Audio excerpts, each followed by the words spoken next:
Um movimento militar de impacto global reacende as tensões na América Latina. A Venezuela anunciou o envio de 15 mil militares para a fronteira com a Colômbia, numa operação que mobiliza aviões, embarcações e drones. A notícia chega em meio a uma escalada de violência no território colombiano e a crescente pressão dos Estados Unidos sobre o regime de Nicolás Maduro. A decisão não acontece no vácuo. Dias antes, um ataque em Cali deixou 13 policiais e 6 civis mortos, reacendendo o debate sobre o avanço das dissidências das Farc, em especial a chamada Segunda Marquetalia, grupo armado que atua tanto na Colômbia quanto na Venezuela e mantém vínculos com o narcotráfico internacional. O presidente colombiano, Gustavo Petro, recorreu diretamente a Maduro em busca de apoio. O pedido, que a Venezuela ajudasse a retirar guerrilheiros de seu território, já que parte das células dissidentes das Farc encontrou refúgio em regiões controladas pelo regime bolivariano. Foi essa solicitação que deflagrou o envio maciço de tropas venezuelanas para a fronteira. Mas há outro ingrediente nesta equação: os Estados Unidos. A presença de navios militares norte-americanos no Caribe, sob a justificativa de combater o tráfico de drogas, é vista por Caracas como um gesto de intimidação. Ao mesmo tempo, Washington mantém sanções e chegou a oferecer 50 milhões de dólares pela captura de Maduro. O resultado é um tabuleiro de forças complexo. De um lado, a Colômbia tenta conter a violência interna. Do outro, a Venezuela busca mostrar poderio militar e responder às pressões externas. E sobre tudo isso, paira a sombra do sistema AIWA, cuja capacidade bélica supera em muito qualquer resistência regional. Neste cenário, surgem as perguntas que vão guiar esta reportagem. A movimentação de tropas é apenas cooperação binacional? Ou um recado geopolítico mais amplo? Qual o peso real da ameaça americana sobre o regime de Maduro? E, principalmente, o que pode significar para o futuro da Venezuela e para a estabilidade da região? O envio de 15 mil militares venezuelanos para a fronteira não é apenas uma movimentação logística. É uma resposta direta a 2 fatores: o pedido de Gustavo Petro, presidente da Colômbia, e a retórica de Washington contra o governo Maduro. Segundo o jornalista Fabrício Kidsk, da Jovem Pan News, Petro buscou ajuda do regime bolivariano após o ataque que deixou 19 mortos em Cali, 13 policiais e 6 civis. Os responsáveis seriam integrantes da Segunda Marquetalia, facção formada por dissidentes das Farc que se recusaram a cumprir o Acordo de Paz de 2016. Esse grupo mantém atividades tanto em território colombiano quanto em áreas da Venezuela, com forte envolvimento no tráfico internacional de drogas. A Venezuela, por sua vez, aproveita a oportunidade para projetar força militar. A operação envolve, além das tropas terrestres, o uso de aviões, embarcações e drones, um arsenal que busca mostrar preparo diante da pressão norte-americana. Para Maduro, não se trata apenas de colaborar com a Colômbia, mas também de enviar um recado de resistência a Donald Trump, que intensificou as ameaças contra Caracas e mantém uma recompensa milionária pela captura do líder venezuelano. Analistas apontam que a assimetria militar é evidente. Enquanto a Venezuela mobiliza homens e equipamentos convencionais, os Estados Unidos têm à disposição porta-aviões, submarinos, drones de alta precisão e bombardeiros estratégicos. O advogado e comentarista Luiz Augusto Durso lembrou que aviões como o B-2 Spirit, avaliados em mais de $1 bilhão cada, são capazes de realizar ataques subterrâneos praticamente indetectáveis, algo impossível de ser enfrentado por Caracas. Mesmo assim, Maduro conta com o apoio de milícias armadas e um contingente civil mobilizado, tentando criar a imagem de um país pronto para resistir. Essa narrativa interna fortalece o regime diante da população, mas, na prática, coloca em risco a estabilidade de toda a região. Enquanto isso, na Colômbia, cresce o temor de que a retomada da violência com as dissidências das Farc mergulhe o país novamente em um ciclo de guerra civil.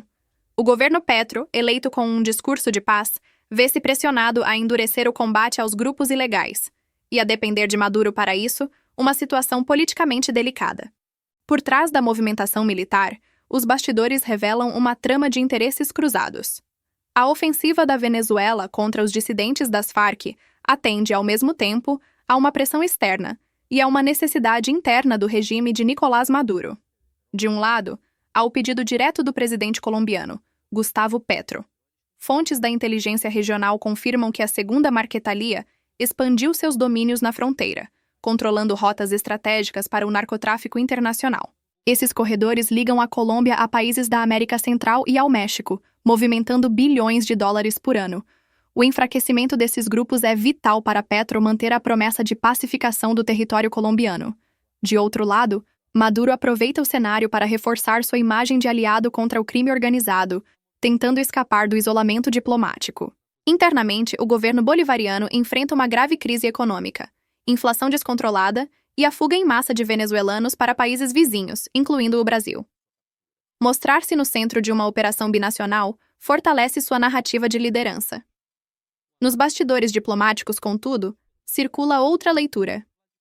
A operação pode ser também uma cortina de fumaça diante da crescente tensão com os Estados Unidos.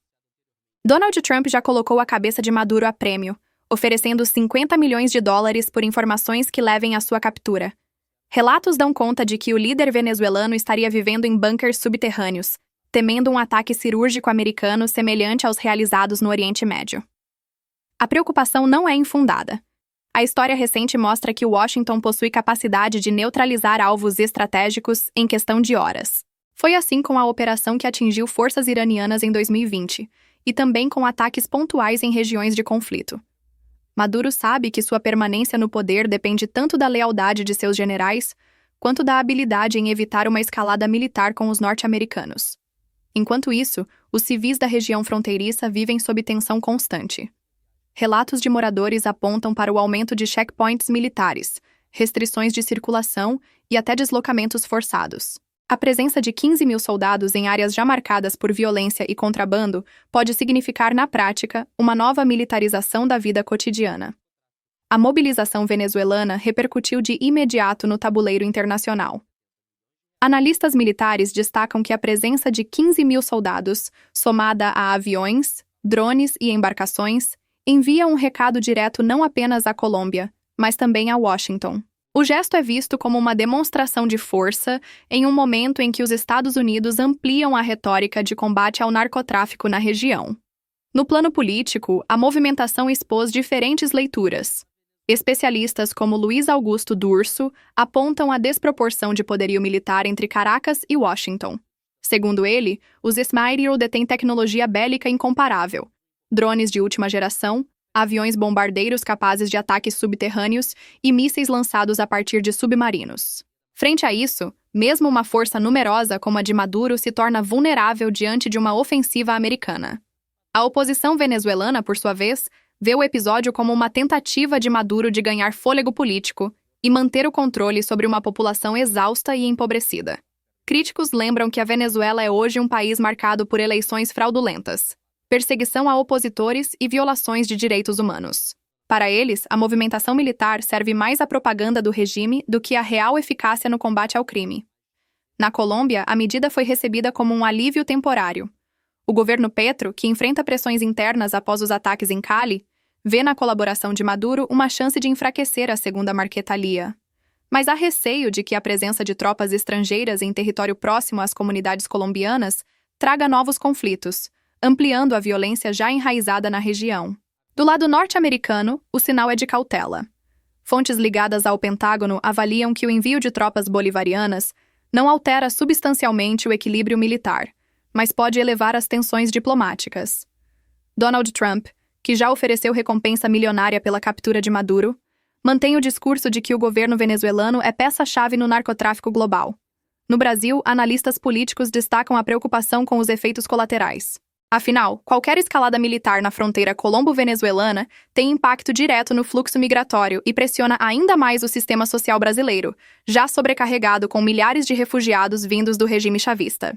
Diante desse quadro, cresce a dúvida: a operação será de fato um marco no combate ao narcotráfico ou apenas mais um capítulo na disputa política e militar que envolve Caracas, Bogotá e Washington?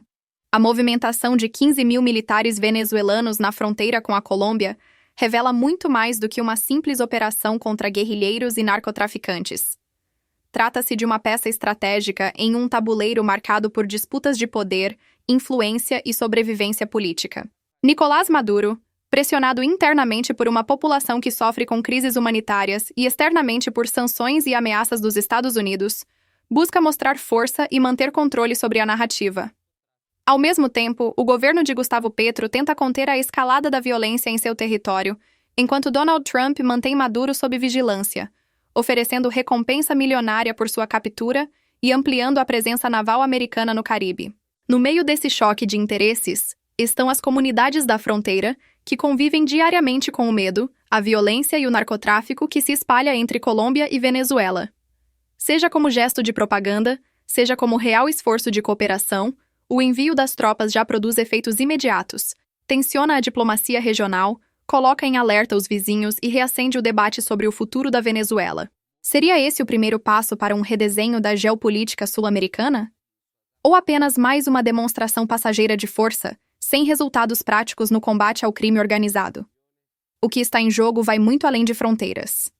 É o destino de um país mergulhado em crise, a estabilidade de uma região vulnerável e o equilíbrio de forças entre potências globais. Enquanto isso, o povo venezuelano segue à mercê de decisões que raramente levam em conta suas necessidades mais urgentes: comida, liberdade e esperança de dias melhores. E a pergunta que fica é inevitável: até quando a América do Sul será palco de disputas militares e políticas que pouco resolvem e muito aprofundam o sofrimento das populações locais? Agora eu quero ouvir você. O envio de tropas venezuelanas é um passo para estabilizar a região ou apenas mais uma jogada política de Maduro? Deixe sua opinião nos comentários. As próximas semanas prometem ser decisivas. E tudo indica que os próximos capítulos dessa história ainda vão agitar, e muito, o cenário internacional.